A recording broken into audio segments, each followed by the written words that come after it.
two, three.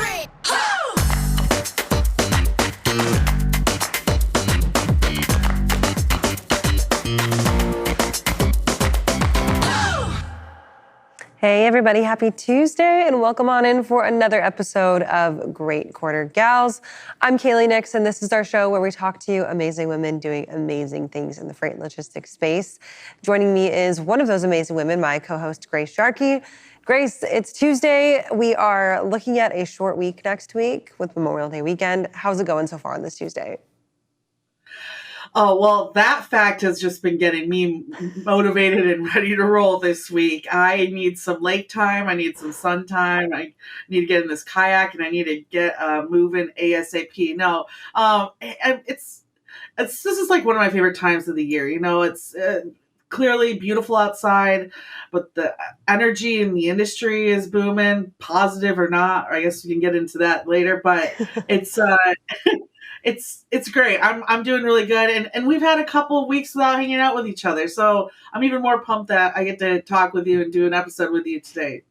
Yeah, we've been back and forth a couple weeks, and there's something that hits different about like going into a holiday weekend, knowing that Monday is the day off instead of Friday being the day off. I don't know, and just like it feels a little better. But yeah, I was sick last week. You were traveling. We've been back and forth at Matt, so it's been a while since we've had the chance to sit down and to dig into some of the news about the industry. And of course, for today, we have an awesome guest with us. Cody Griggs from C.H. Robinson will be joining us in just a little bit.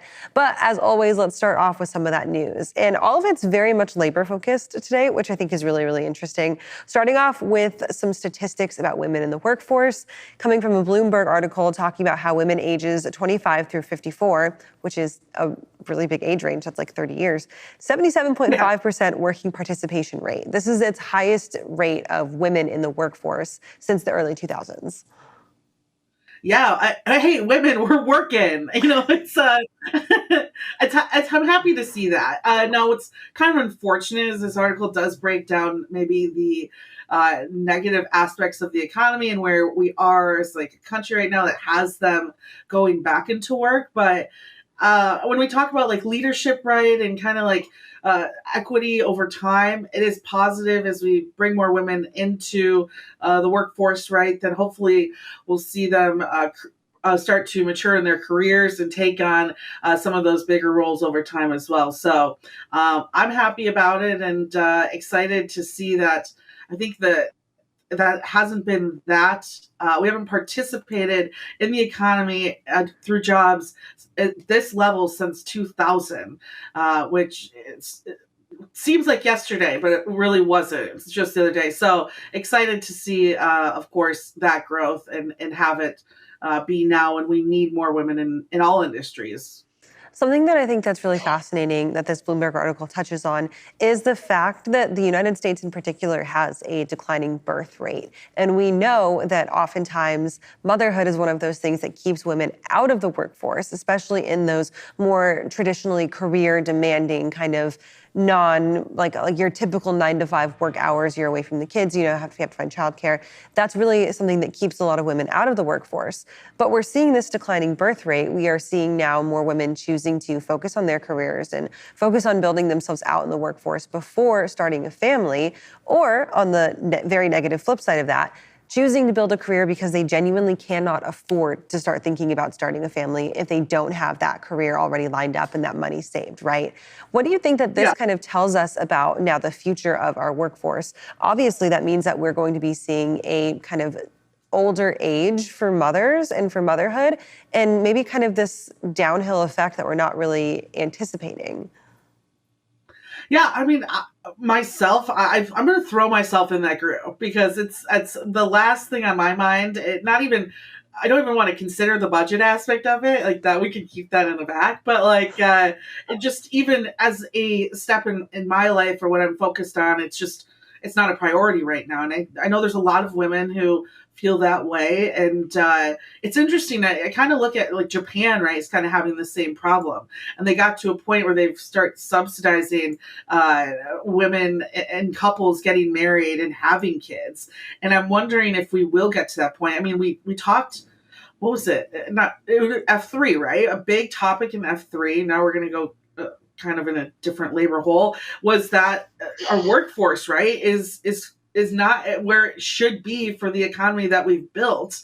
And so, of course, I think the women, right, will be able to participate and be a part of that. I think for every available job right now, it's one like a 1.6 ratio. So we could all get a job and a half, and we'd finally be able to cover everything that's available in our economy. So with all the issues of what we're going to do in terms of immigration and that, this is a time for women to really get out there and take advantage of this really opportune environment for us to join the workforce and build really strong careers in it as well. That seamlessly transitions into the next article that I want to talk about, which was a survey done by Indeed.com, of course, the job seeking and hiring platform that talks about stay-at-home moms and the skills that they have that are very transferable coming into the workplace, but oftentimes that are overlooked when they talk about either leaving a career and jumping back into one, or becoming a mom first and then looking to build a career second. A lot of times, and this is wrongly perceived, people think that becoming a stay-at-home mom is a break, right? Or you're taking the easy way out and you get to stay at home with a baby. But this is truly a full-time job. There's a study that cites that most stay-at-home moms work on average between 13 and 15 hours out of their day, if you were to translate that into like an office job, right? You're almost looking at doubling the amount of work that they do if they had been taking what they were doing and putting it into an office setting. You're talking about things like budget balancing, like planning and scheduling, like household management. All of that very much easily transferred into an office setting, but very much overlooked, right? Almost all, which was 93% of women that were surveyed by Indeed, said that they'd experienced or anticipated experiencing challenges coming back because of their decision to stay at home. Ridiculous. Yeah, ridiculous. And I think what people look at is the reason maybe for the concern is like, if something happens to the child, right, then who comes priority first, your child or the job? And that right there is the sentiment that we've always been pushing, is that that's an erroneous decision for anyone to make. It. I would hope all of my employees chose their families over a job. I mean, at some point, it's, are you crazy? Do you care about your family? I hope to God, yes. So I think that, again, with the amount of available jobs for women, I think that leaders are going to become a little bit more flexible. And hopefully we see even increases in kind of that work-life balance, working remote, available child support. I'm seeing more and more of that inside offices. If not, like a leisure place for women to go to pump or to breastfeed as well. Like that stuff I think is very little overhead, very simple, and goes a long way when it comes to even recruiting women and retaining them over time, right? I mean, that's a benefit to be able to say, hey, if maybe I'm thinking of switching opportunities, well, this opportunity allows me to be a mother and feel equal in my motherhood and my work. So, it's really exciting to hear that, but I think hopefully we see some movement with the available jobs that are out there today. And on that note, one final thing, employers, talk to your dads about how much they value their family. And dads, if your first choice isn't your family, step it up. Step it up. Yeah, and like to back that up, like paternity leave is becoming an even bigger, right? Like making sure that it's not like, hey, see you back in the office on Monday type of situation. It's go home and enjoy the family. Carry the luggage with your significant other, right? And we could even go into that too. The what is a modern family and how that's going to change a lot of it as well. So, yeah, times are changing, and at least happy to see in this work environment, we're participating in this group at 77%. And go for us, prioritizing our career and also the lives of our pets. That's a song for another time, our dissection of the modern family and the modern working woman. We don't have the time to get into that right now. But let's go ahead and bring in our guest for today, because we do have plenty of time to talk to her. We're welcoming in Cody Griggs, who is a director of product management over at C.H. Robinson. C.H. Robinson, one of the nation's largest brokerages, and has been for quite some time. And Cody, we are so glad to welcome you onto the show,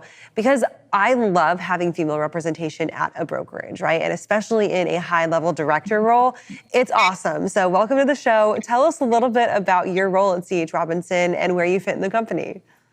Oh, it's so great to be here. Thank you so much for having me. I've been at Robinson for 19 years, so I've been here my whole career. I wanted so badly to unmute myself when you guys are going over that article because, like, I have a mom, I have two kids. I felt deep in my soul everything that you were talking about. But yeah, I've been at Robinson for 19 years, and I lead our carrier technology platform. So our Navisphere carrier website and mobile apps. And I've spent a long career here working up through the ranks and doing all kinds of stuff, but have spent the last couple of years in the carrier space. Well, I love that we get to talk about tech and C.H. Robinson because this is a big deal, and you guys have been very vocal about huge investments with the B word, right? Billions in there. And so your role is pretty interesting, I think, especially for the long-term effect of C.H. Robinson as well. Can you tell us about how you view the role of technology, especially in the brokerage space, and dealing with carriers, right? And in this type of market that we're seeing today. Yeah, it's wild. Like I said, I've been at Robinson my whole career, and a lot of people don't recognize that we've been in the tech space for a really long time, right? So we've been around for almost 150 years. We actually combined all of our tech onto a single platform in 2011, which is before a lot of people even knew that freight tech was a thing. And so we do take it very seriously. We think that is a huge part of our advantage is our advancements in technology, our scale, the amount of freight that we can offer to our carrier partners, the amount of carrier partners we can offer to our shipper partners. And the only way to bring that together is through all of the proprietary tech that we, like you said, have spent a significant amount of investment on over the last couple of years. So, specifically in the carrier space, we've been really leaning hard into that, I would say over the last 5 years or so, with the last couple of years, the huge influx of owner operators that we saw, the wild swings in this marketplace, we've been able to be really agile and responding to what's going on in the market, responding to the demands of our customers as those have shifted, as supply chains are disrupted. And then as recently as in the last month or so, rolling out an update to our loyalty program where we're offering really high quality carriers, better access to freight, better access to payment terms, because we know it's really hard out there. And whatever we can do to help make their businesses better and make their businesses stronger is better for all of us in the long run. I think that it's so almost refreshing to hear that from you guys, because sometimes there's this kind of a thought process that, okay, maybe I'm a little scared to work with a larger legacy broker like Robinson, right? Because when it comes to time to change, you guys are a big ship. You're a massive operation, and it can be people can be fearful to work with you guys. It can be hard to know if you're going to be able to steer that ship, right, and adapt to the changes. So that agility, that nimbleness is very important when it comes to growing and maintaining those relationships. Through the last kind of 3 to 4 years now, it's wild that like we're already talking about COVID in a 3 to 4 years in the past type of thing. But through these last kind of couple market up and down swings, last 3 to 4 years, what have been some of those things that you guys have really had to navigate around? Obviously, the major market upswings and the downswings, last year's big time freight recession. Are we still talking the R word? I don't know. But specifically with that, and when it comes to carriers, what has been kind of their biggest challenges, and how have you guys had to adapt to that?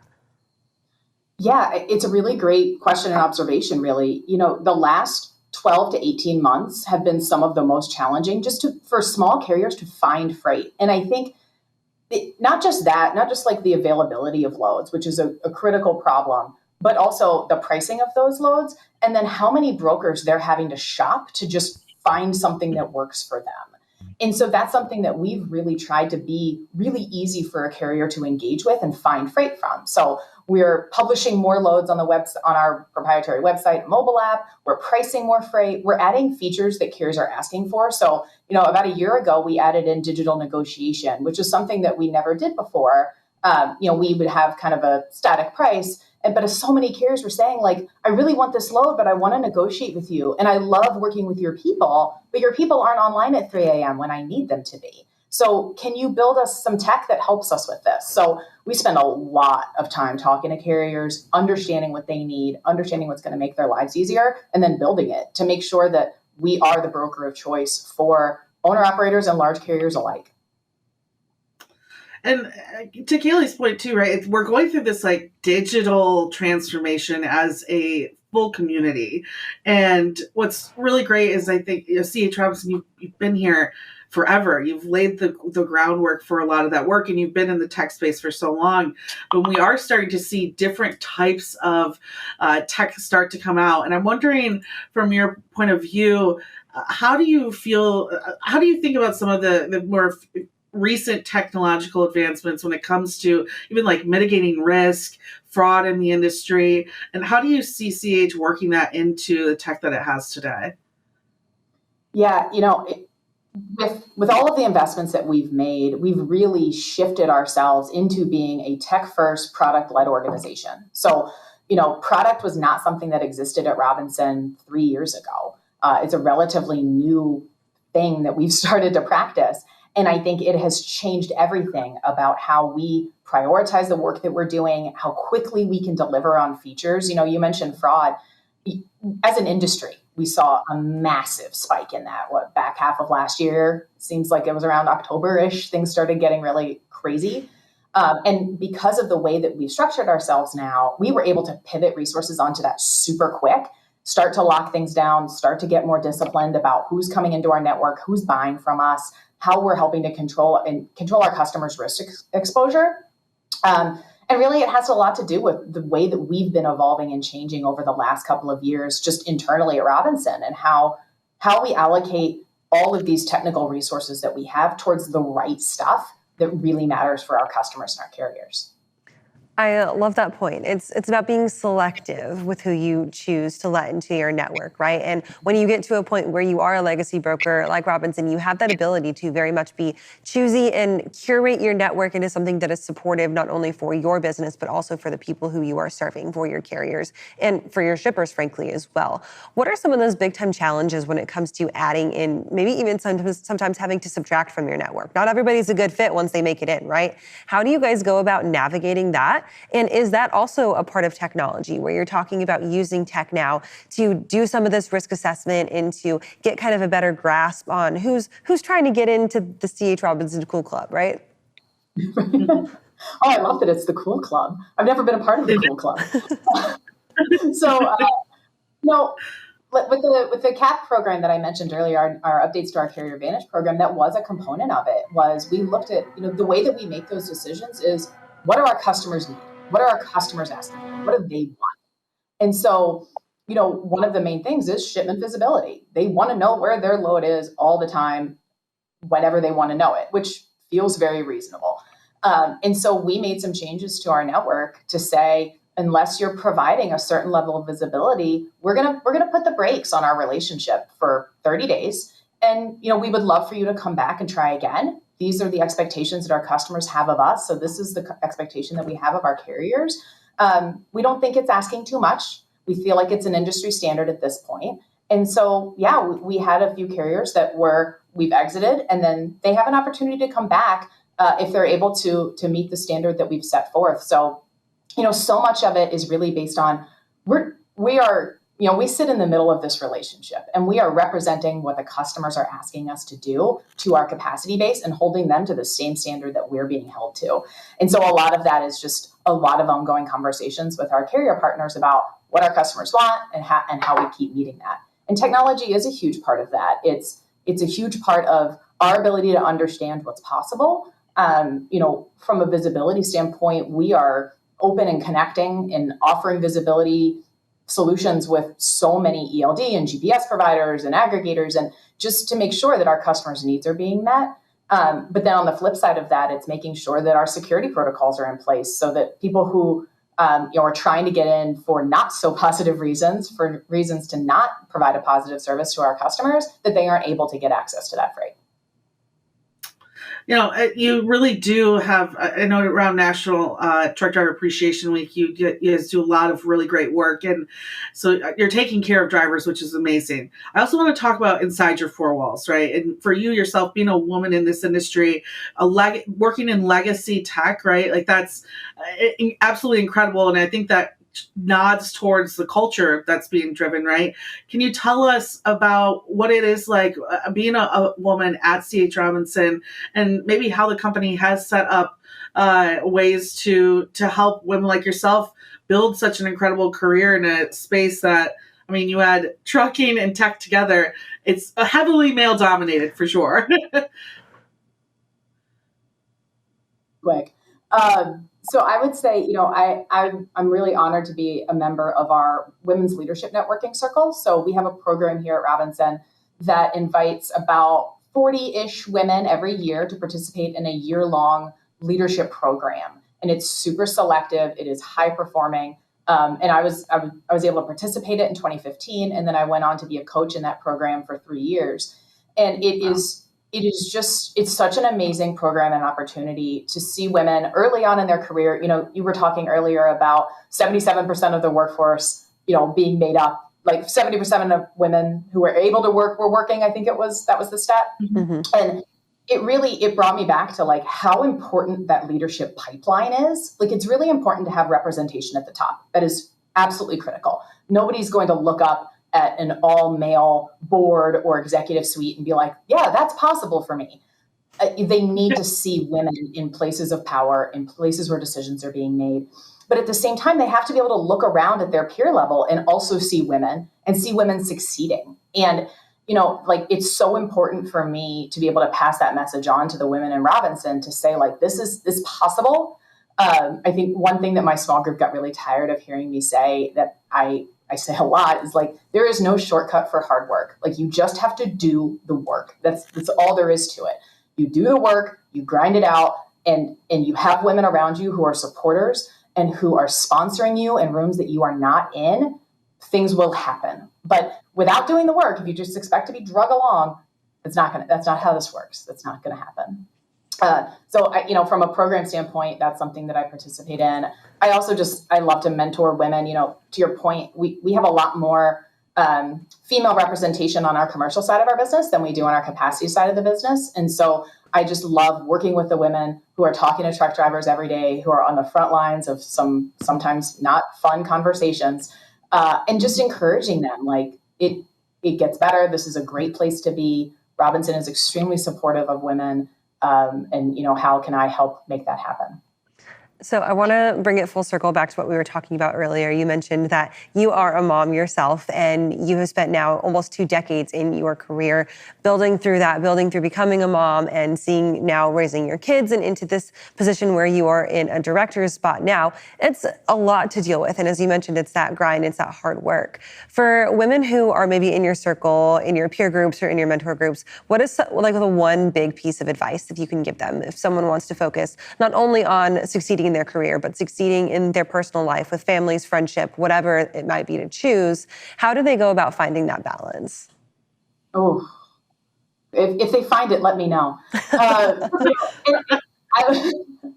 It's tough too, because my husband also works and he's a teacher. So his job is like super inflexible, whereas mine during the school year, mine's a little bit more flexible. I was literally talking to somebody about this at lunch today. Like, there are balls that I am dropping. There are balls that dropped. I am lucky enough to be in a good enough financial position that I pay somebody to clean my house. Would I like to do that? I would love to spend 2 hours alone in my home cleaning it, as insane as that sounds. But I don't have that luxury. Like, that time is time that I would rather spend with my family. And so, yeah, we've eaten out like 5 of the last nights, and that is not my favorite thing. But everybody is fed, everybody is healthy, everybody is happy, nobody is losing their minds yet. So it's just like, give yourself grace is, I think, the big piece of advice here is not everything has to be perfect. And also, these other women who you think are perfect and who have it all together and are juggling all of those balls in the air, they aren't either. None of those appearances are real. Like, it's all curated for your benefit, and then you feel guilty about it, and that's not okay. So that's where like, and I have to I give myself this talk a lot of like, Cody, just let it go. Like, it's fine that your house is really, really dirty. It's fine. Nobody cares. Everybody's happy. Everybody's healthy. Everybody's fine. I think that's the absolute best way to end it on that note. And Cody, thank you so much for your insights, for your advice. We appreciate it. Obviously, people can reach out just at CH Robinson, but if folks want to get with you directly, can they do that? Yes, absolutely. And I have to put in one more plug. So you were talking about moms returning to the workforce. There's this amazing organization called the Mom Project that helps moms who are re-entering the workforce after they've been at home for a while, thinking about going back to work. And it helps them put their resume together and find roles that make use of those amazing skills. I know when I was on maternity leave, I became the most amazing prioritization person ever. And it served me really well when I came back to work. So huge props to the Mom Project. Totally recommend anybody who's trying to re-enter, go check them out. Love that. Well, hey, Cody, thank you so much. We'll catch up soon, I'm sure, at the next events I see you at. And I keep killing both being a mom and leading Freight Tech, one of our, favorite companies to report on as well. So thank you so much, Cody. Thank you so much, Kaylee and Grace. Love it. And great way to end that, talking about the Mom Project. So absolutely go check them out. Grace, thank you so much for being back in the saddle with us. We'll be back next week with Sarah Barnes-Humphrey from Let's Talk Supply Chain. So that one's going to be super exciting. Where can the people find you, Grace? You can find me on Twitter. You can go over to LinkedIn, type in Grace Sharkey, join the squad. We'll keep you updated on everything we're doing. Check out my link tree and call into the radio sometime too and chat. Channel 146, Road Dog Radio. Thanks, guys, so much for being with us today for Great Quarter Gals. We'll see y'all next Tuesday.